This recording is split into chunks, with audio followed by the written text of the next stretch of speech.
Hello, hello, hello, everyone.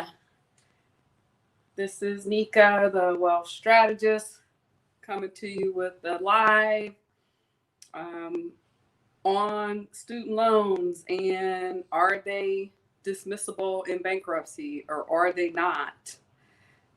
This is a hot topic up for been in the news a lot with the various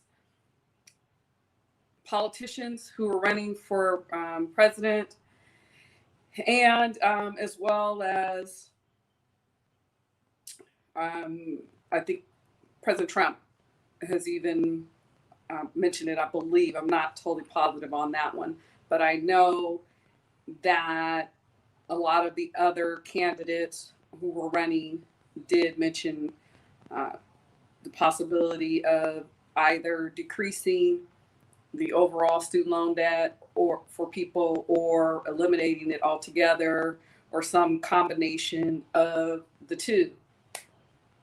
And so, like most of you guys out there, you probably believe, just like I did, that there was no way to get out of student loan debt whatsoever, that you were pretty much stuck with it until you pay it off, manage to pay it off, or till the day you die, depending on how much you have.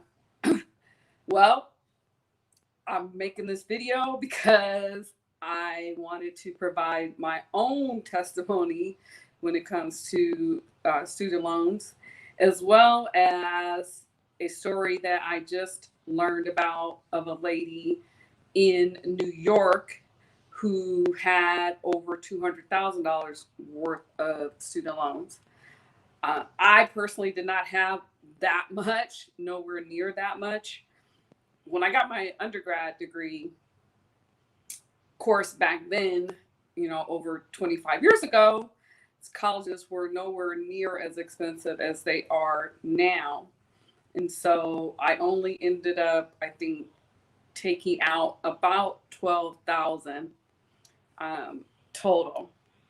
And I was able to pay that back within a matter of a few years out of college, undergrad.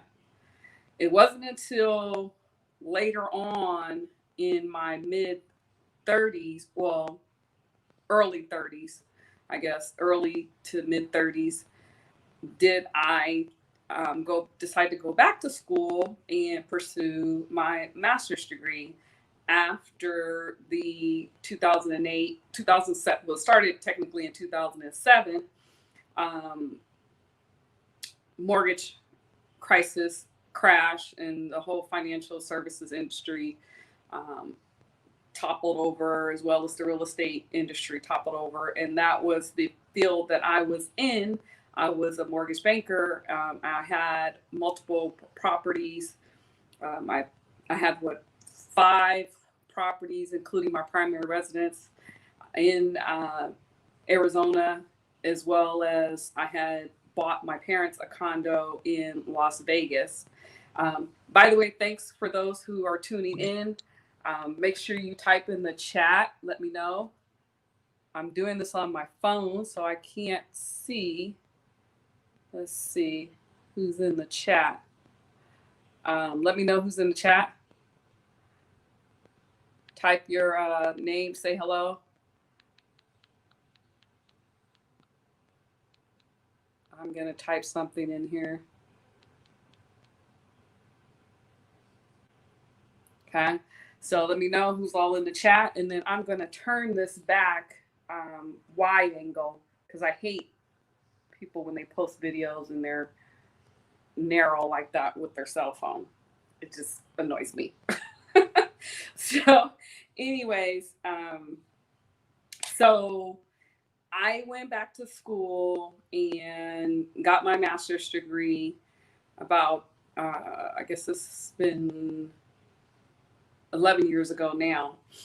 And of course, schools, colleges had increased their tuition costs astronomically from when I obtained my undergraduate degree back in 1994. I'm telling on myself, telling my age. But anyway, and so I ended up taking out close to about 50,000. Well, probably not quite. Um, Somewhere around 45 or so, give or take a few $1,000s. Might have been close. No, I think it was close to 50,000 or something like that. And I paid on those religiously for a decade and only saw the balances go down by about 10 or 11,000, something like that. And it was just ridiculous. I did the income repayment plan like a lot of people have done. When I started working in public service, I signed up for the forgiveness program after Obama administration managed to get that passed. But of course, by the time that program was passed, it was extremely watered down. You have to make, 120 payments, which is 10 years before, and you have to make sure that you're in the right program in terms of your repayment terms and all of that. This year, because I think that got passed in like 2010, and so, or either 2009, somewhere around there. So I believe starting last year, it was either starting last year in 2019 or starting this year in 2020. But I want to say in 2019, those who were in public service and made those payments for those 10 years were finally able to apply to have their remaining student loans forgiven. Well, as some of you may know, the Department of Education decided that they were not going to honor that law, that public service forgiveness law that was passed a decade ago.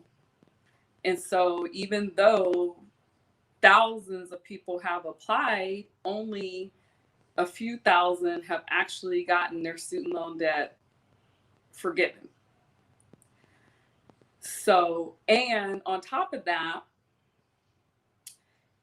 if you get married and now your income combined with your spouse's income exceeds their limits, then it knocks you out of the public service forgiveness loan program, which is what happened to me. So when I got married, it knocked me out of that program. And even though my spouse, well, ex-spouse now, had his own set of student loans, they didn't care about that. They were just in his own set of debts and all of that. They only looked at our combined income and they said, you don't qualify for this public service forgiveness program anymore. So I only got about a year's worth of payments that I had made over the last 11 years included. And it was very, very frustrating. And in that whole time, I only saw, like I said, my total balance go down by about maybe $10,000. And it was just ridiculous. And I know there's people out there that have or had a lot more than what I had.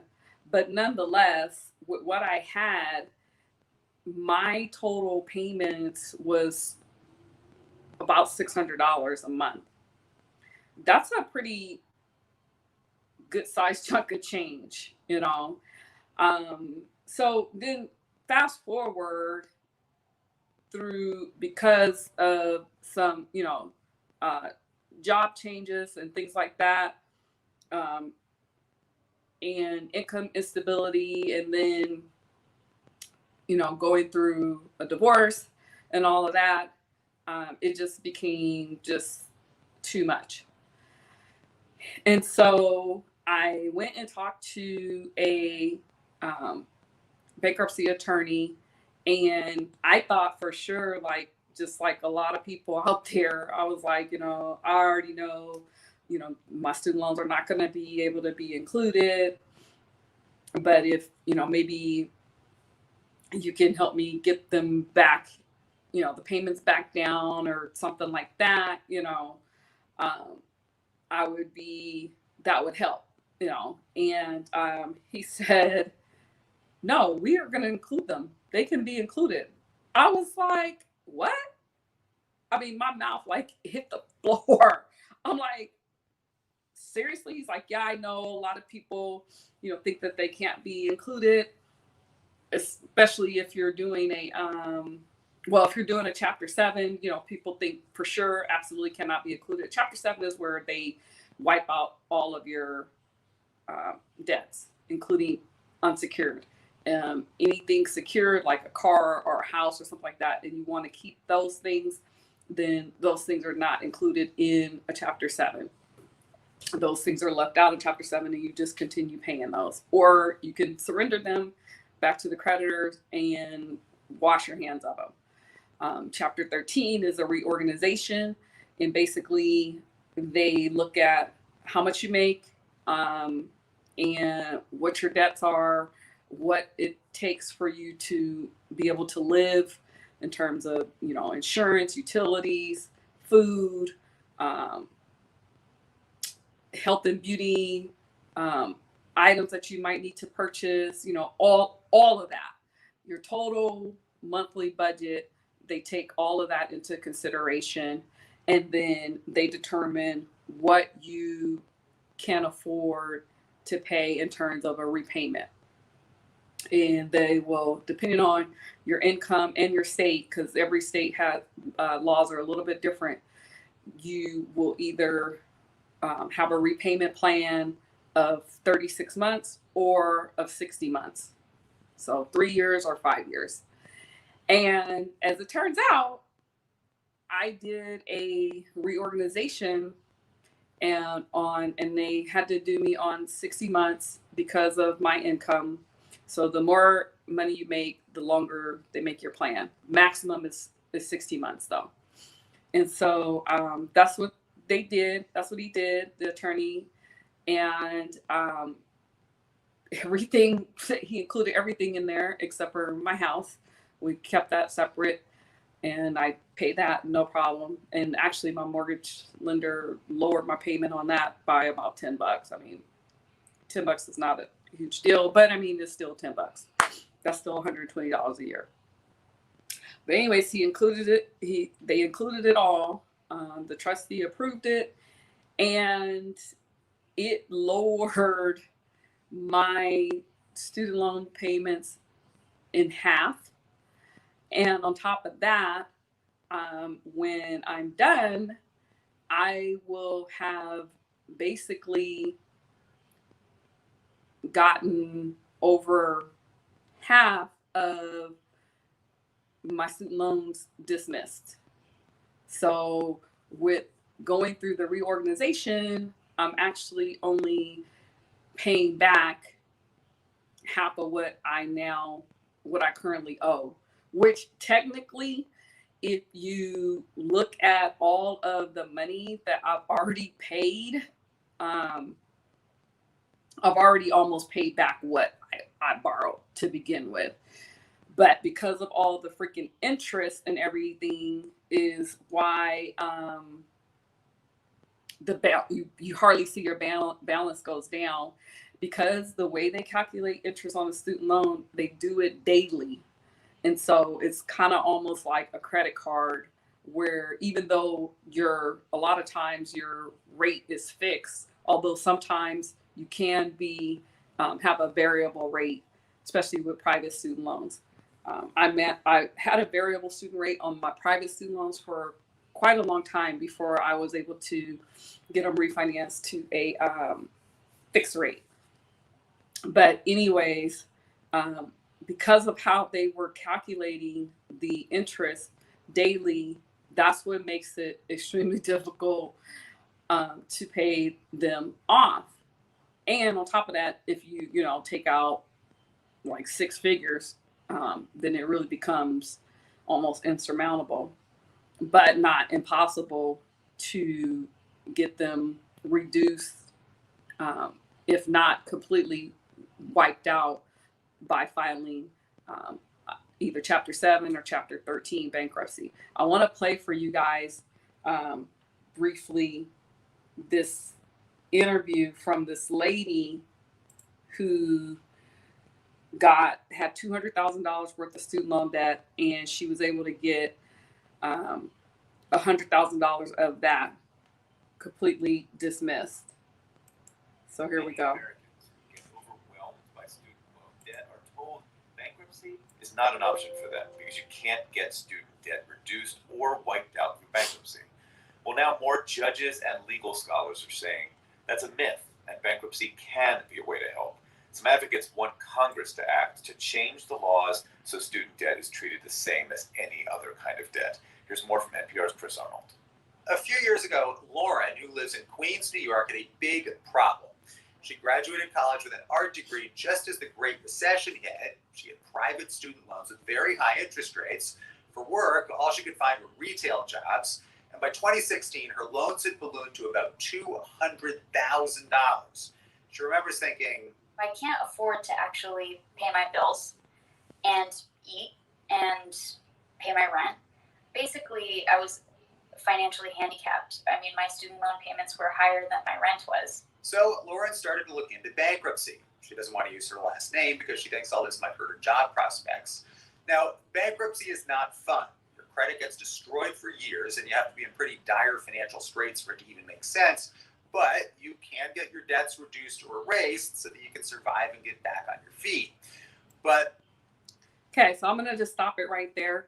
And I'll put a link in the description so you guys can listen to the rest of it. It's only about 4 minutes long because I want to address one of the things that he said in terms of your credit is ruined, your credit score is ruined for years, and your credit is ruined for years.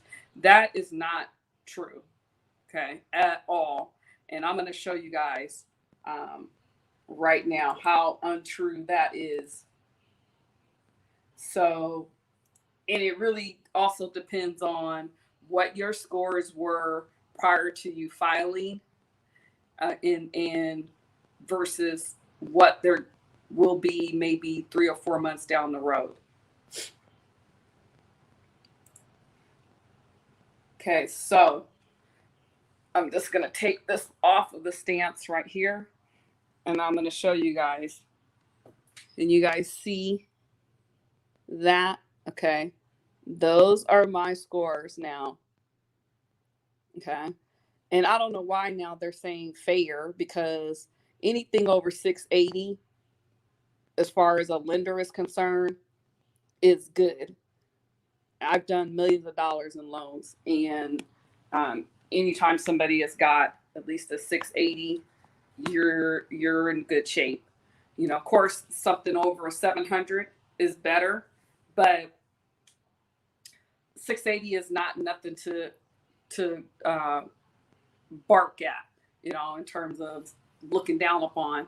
And mine scores were over 700 back prior to me filing. They dropped down to around 620. So it wasn't as horrible. Well, they probably dropped down a little bit lower than that, like a little bit under 600, I think. The high 500s or something like that back in May.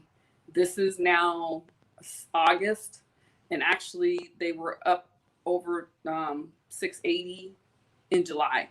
So you figure May, June, July, 3 months is all it took. And my scores went back up over 200 points in just 3 months. Okay. And I could go out right now if I wanted to and get a car, buy a car and get it financed. Or if I wanted to get another, credit card or something like that, I could do that. And actually, I am going to get one with a small limit on there just so if I need to rent a car or something like that. Because when you try to rent a car with a debit card, they'll typically put a hold on your account of like $250 to $400. And if I do have to rent a car at some point in the future, if I go out of town or something like that, I don't want them to be holding up $200 to $400 in my checking account. Okay, so that would be my only reason for getting another credit card. Now, of course, before, my rates on my credit cards were decent on some of my cards. So of course I'm going to be looking at probably a somewhat, high rate. I would say probably around 20% or something like that, which, is fine because I'm not planning on really using it for anything. I might charge something on there here or there just to keep it active and then turn around and pay it off before, the 30 days is up. But as you can see, my scores are not in the toilet. They're not ruined. People that have never filed or whatever don't even have 680, FICO scores. So the fact that he said that, your credit is ruined for years and years and years, that's not true. And with a conventional loan for a mortgage, you can get a conventional loan for a mortgage at about 24 months after your bankruptcy has been discharged. And then I think with FHA, it's about 3 years that you have to wait, which is just 36 months. That time will come and go just like that. And in some cases, you might even be able to get approved for an FHA loan even well before 3 years. You may only have to wait out 18 months or something like that. And you'd be able to get, a mortgage, qualify for a house. So, this notion that you're just ruined forever or for, 10 plus years is baloney. And yeah, it's going to be on your credit, for 7 to 10 years. But as time goes on, once you're about 3 years removed from it, it starts to have less and less of an impact on your credit. And trust me, I know people, and I personally have experienced buying multiple houses after a bankruptcy. So don't let anybody tell you that, you're ruined forever or whatever. It's not true at all. Okay. In terms of being able to get, I don't know, like utilities or insurance, or even, a job, it could have an impact on those things, but I've never known anybody to not be able to get their utilities turned on, or, you may have to pay a deposit. And even if without a bankruptcy, the state I live in, you got to pay deposits for everything here, even if you don't have a bankruptcy on your record. So, and then in terms of like job opportunities or whatever, it's so common that people, have had issues or whatever, especially right now, that unless you're trying to get a top secret clearance or something like that, you don't really have to worry about it. It's not going to really stop anything. So, don't let anybody tell you that it can't be done, that, it's impossible, because that's just simply not true. Because I just showed you guys that you can get your student loans severely diminished, if not all the together discharged. In most cases, is going to be probably like cut in half for you, and you don't have to, like this guy in this interview, when you guys click on it and listen to the whole thing, he says that you got to have, you know, a tremendous amount, like the way that lady did in New York. She had over $200,000 in student loan debt. And that's not true. And I just proved that to you guys. I didn't have over $200,000 in student loan debt. So you don't have to have six figures in student loan debt to get your student loan cut in half, either through filing a Chapter 7 or a Chapter 13. You would file a 13 if you have real estate and things like that that you want to keep. If you don't have any of that, and say your car is paid off or whatever, then you can file a 7. You know, or even if your car isn't paid off but you don't have any real estate and stuff like that, then you can do a 7, and that will wipe out, you know, there's no repayment plan or anything. It just wipes everything out. And they would look at, you know, cutting whatever you owe in student loans in half, and most likely is the scenario. If you do a 13, that's a reorganization, and they calculate how much you can afford to pay back, and that's what your payment is. And they make sure the attorney, she's gonna make sure that you have enough money to live on, and they have you do your budget, which includes everything, like, you know, your utilities, your streaming, your cable, your internet, your, you know, clothes that you need to, you know, be able to buy on a regular basis for work, your health and beauty, you know, for they allow you to put in there an allowance for yourself to, you know, get your hair done, you know, all of those things. So don't think that you gotta basically, you know, just reduce yourself down to nothing, and then, you know, you can't even really live. That's not true. Matter of fact, my attorney, he had me boost up some things because he was like, you know, ads, you know, don't you need to have money to do this or that, you know, including making an allowance for you to be able to, you know, take a vacation. You know, all of those things are factored in for you to, they want you to be able to, you know, have money to do car maintenance. If you own your home, they want you to be able to build up a maintenance account to be able to take care of things, you know, around your house. You know, all those types of things. So it's not like you have to, you know, sell everything you own or whatever, or anything like that. Not the case at all. And so, yeah, you know, it is possible to get student loans dismissed or discharged in bankruptcy, whether it's Chapter 7 or Chapter 13. Your credit is not ruined forever.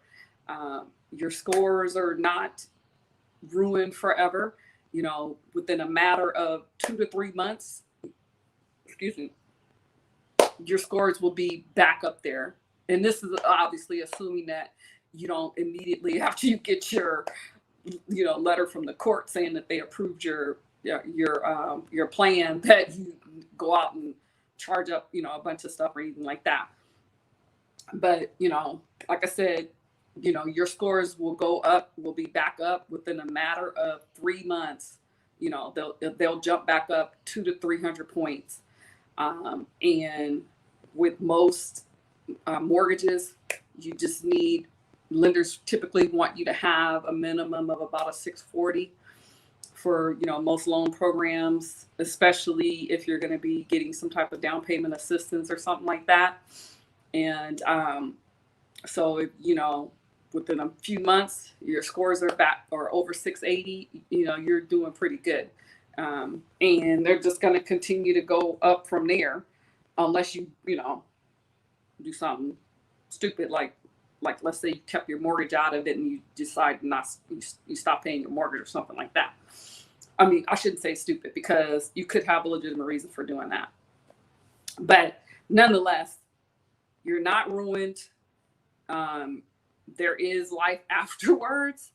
And, you know, if I'd have known that this was, well, it's becoming more and more possible in the last few years as the economy is doing what it do, and more people are drowning in student loan debt and stuff like that. But I wish this was possible a few years ago, because it was really so frustrating to be paying out all that money every month and hardly seeing the balance go down. Okay. So anyways, also I'm still doing the contest for $25 PayPal money. So you got to make sure you like, subscribe, and comment. If you're watching this on YouTube, make sure you like, subscribe, and comment, and share. And once I hit 1,000 subscribers, then I'm gonna use this website that picks a random comment and give someone $25. And with each 1,000 subscribers that my channel gains, I'm gonna double that amount. So when it goes up by another 1,000, so when I'm up to 2,000, then the prize will be $50. And I'm gonna keep doubling it until I hit 10,000 subscribers.